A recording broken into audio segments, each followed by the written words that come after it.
महाराष्ट्र की राजनीति में आखिर ये चल क्या रहा है। 13 नवंबर से वहां चुनाव होने हैं, लेकिन उसी के बीच जो खबरें निकलकर सामने आ रही हैं वो अपने आप में सबसे बड़ा सवाल खड़ा करती हैं। क्या एनडीए गठबंधन यानी कि बीजेपी वाला महायुति गठबंधन महाराष्ट्र में टूटने की कगार पर आकर खड़ा हो गया है? नमस्कार, मैं आपके साथ केके राणा, इंडिया 27 देख रहे हैं। आखिर ये चर्चा चलने क्यों लगी है सियासी बाजार में कि महायुति गठबंधन अब टूट जाएगा चुनाव से पहले? उसके पीछे के तमाम कारण हैं जो एक एक करके आज आपको हम गिनवाएंगे। अब आप सबसे पहले तो ये देखिएगा कि जहां एक तरफ चुनाव का शोर है, बड़ी बड़ी रैलियां, बड़ी बड़ी सभाएं हो रही हैं, वहीं दूसरी तरफ टिकट को लेकर मारामारी के साथ साथ बगावती सुर भी नजर आने लगे। और बगावती सुर भी ऐसे हैं कि कोई निर्दलीय तौर पर चुनावी मैदान में उतरने के लिए तैयार है तो कोई लापता ही हो गया है, सिर्फ इसलिए कि उसे टिकट नहीं मिला। तो क्या इसके पीछे का बड़ा कारण बीजेपी तो नहीं है? अब एक एक करके आपके सामने सारे पॉइंट्स रखेंगे।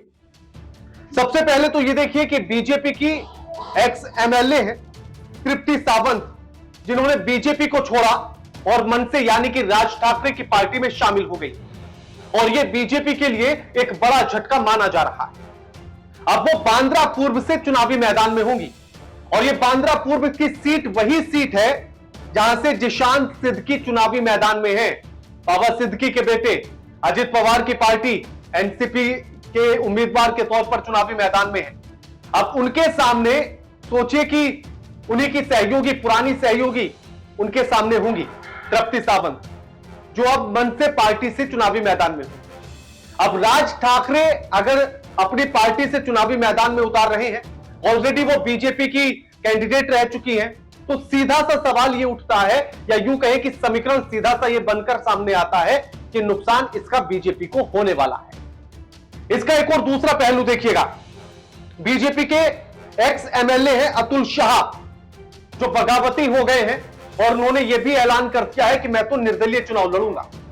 और उसके पीछे का जो कारण है वो तो आप सुनकर हैरान हो जाएंगे कि मुंबा देवी से शाइना एनसी अब चुनावी मैदान में है, क्योंकि ये सीट जो थी शिवसेना शिंदे गुट के पास चली गई थी, और बीजेपी इसमें शाइना थी, लेकिन तुरंत वो अपनी ही पार्टी से, अपने ही गठबंधन की सहयोगी पार्टी में शामिल हो जाती है। यानी कि बीजेपी को छोड़कर वो शिंदे की पार्टी में शामिल हो जाती हैं, वहां से टिकट लेती हैं और मुंबा देवी से चुनावी मैदान में आ जाती हैं। जबकि चुनावी मैदान में बहुत लंबे समय से अपने चुनाव के लिए तैयारी कर रहे थे अतुल शाह, लेकिन अतुल शाह को वहां से टिकट नहीं मिलता है, उनका टिकट काट दिया जाता है और शाइना एनसी को वहां से टिकट दे दिया जाता है, जिसके बाद से एक बड़ा कार्यकर्ता वर्ग नाराज चल रहा था, और जिसके चलते उन्होंने कहा कि अब तो मैं निर्दलीय लड़ूंगा। अब सोचिएगा कि बाकी जो दूसरा गठबंधन है एमवीए, उसके प्रत्याशी तो जो होंगे, जैसे होंगे, वो तो एक अलग बात है, लेकिन सोचिए कि एक तरफ तो शिंदे गुट की पार्टी के प्रत्याशी शाइना एनसी होंगी और दूसरी तरफ अतुल शाह चुनावी मैदान में होंगे। अब आप खुद ही सोचिए कि एक ही गठबंधन के लोग होंगे, भले से निर्दलीय तौर पर जो है अतुल शाह हो, नुकसान किस पार्टी का होगा, नुकसान किस गठबंधन का होगा। और सिर्फ मामला यही नहीं रुका, उसके बाद गोपाल शेट्टी भी निर्दलीय चुनाव लड़ने का ऐलान करते थे। लोकसभा चुनाव में उनसे भी पहले से वादा किया जा रहा था कि आपको टिकट देंगे, लेकिन उनको टिकट नहीं मिलता है, उनका टिकट काट दिया जाता है। और उसके बाद अब उन्होंने कहा कि बोरीवली से तो मैं चुनावी मैदान में रहूंगा और मैं निर्दलीय तौर पर चुनावी मैदान में। बीजेपी ने जबकि वहां से संजय उपाध्याय को चुनावी मैदान में उतारा है, अब उनके सामने गोपाल शेट्टी होंगे। तो आप सोचिए कि बीजेपी की हालत कितनी पतली होने वाली है। यानी कि एक के बाद एक टिकट बंटवारे को लेकर नाराजगी बीजेपी के कार्यकर्ताओं में या सहयोगी पार्टी के कार्यकर्ताओं में देखने के लिए मिल रही है। अब सोचिए कि ऐसे में स्थिति क्या होने वाली है। और इसमें एक और सबसे बड़ा जो पॉइंट मैं आपको बताने जा रहा हूं वो है एनसीपी अजित पवार की पार्टी का। अजित पवार की पार्टी के बड़े नेता नवाब मलिक, यहां परिवारवाद की बू भी आपको नजर आएगी।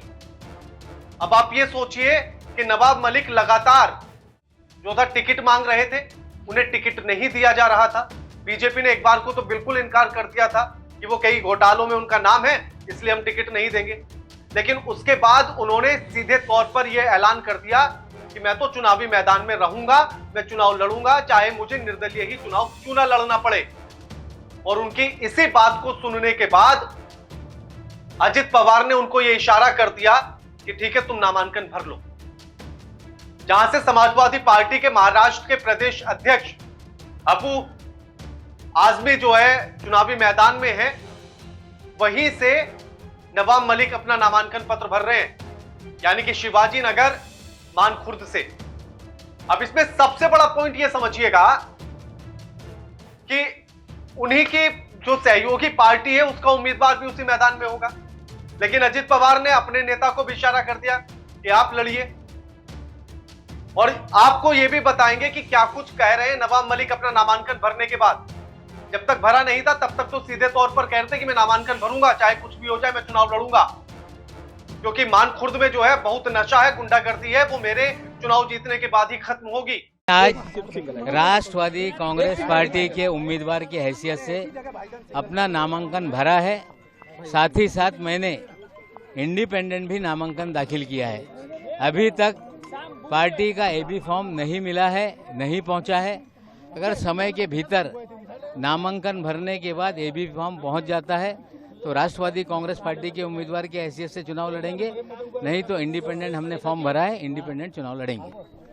भैया सरकार आपकी थी अभी तक भी, तब क्या कर रहे थे?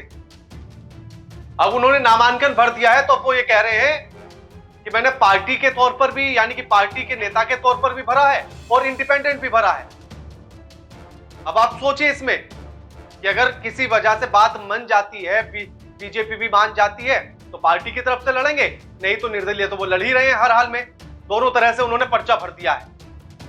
अब इसमें आप यही देख लीजिए कि किस तरह से बगावती सुर जो है सामने आ रहे हैं। और ये जो अजित पवार के इशारे की बात चल रही है वो इसीलिए कि अगर अजित पवार का इशारा नहीं होगा तो फिर पार्टी कैंडिडेट के तौर पर चुनावी मैदान में कैसे हो सकते हैं नवाब मलिक?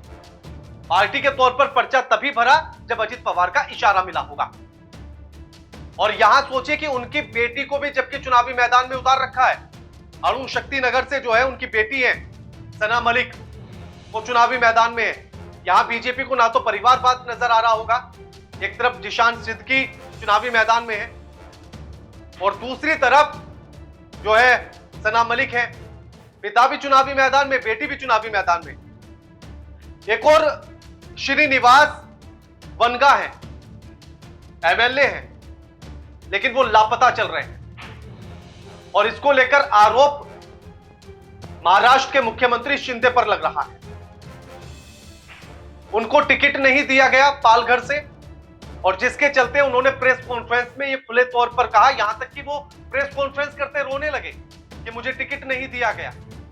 और उन्होंने तो उसके बाद यहां तक कह दिया रोते हुए कि उन्हें आज उद्धव ठाकरे की पार्टी शिवसेना को छोड़ने का दुख हो रहा है, अफसोस हो रहा है।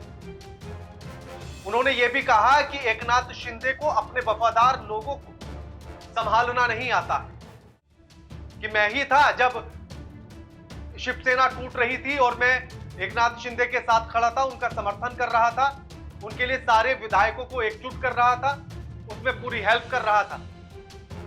लेकिन मुझे उस वफादारी का इनाम क्या मिला? टिकट का कटना। 2018 में उपचुनाव हुए थे, तब भी उनसे यह कह दिया गया था कि कोई बात नहीं, आप इस सीट को छोड़ दीजिएगा। और इस बार फिर से उनकी सीट को उनसे छीन लिया गया है और उनकी जगह जो चुनावी मैदान में उतारा गया वो राजेंद्र गावित को उतारा गया है। और 2018 में भी राजेंद्र गावित के लिए ही ये सीट छुड़वाई थी। बाद में 2019 में जब चुनाव हुए तो उनको टिकट दिया गया था पालघर से, लेकिन अब उनको टिकट नहीं मिला। और कल शाम यानी कि सोमवार 7:30 बजे वो घर से निकले थे, उसके बाद से लापता हैं। उनके घर वाले लगातार उनको फोन कर रहे हैं, दोनों नंबर स्विच ऑफ है। जिसके बाद ये मामला दर्ज कराया गया, पुलिस तलाश कर रही है, लेकिन अभी तक कुछ अता पता उनका नहीं लग रहा है कि आखिर वो कहां है, किस हालत में है, क्या कर रहे हैं, किसी को कुछ नहीं पता लग रहा है। अब इसीलिए जो इस तरह की स्थिति बनती हुई नजर आ रही है कि कहीं नेता निर्दलीय चुनावी मैदान में है, कोई पार्टी छोड़ रहा है, इस्तीफे दिए जा रहे हैं, एमपी एमएलए जो है वो लापता हो गए हैं, ये स्थिति महायुति गठबंधन के लिए ठीक नहीं है। महाराष्ट्र में इससे समीकरण बिगड़ रहा है।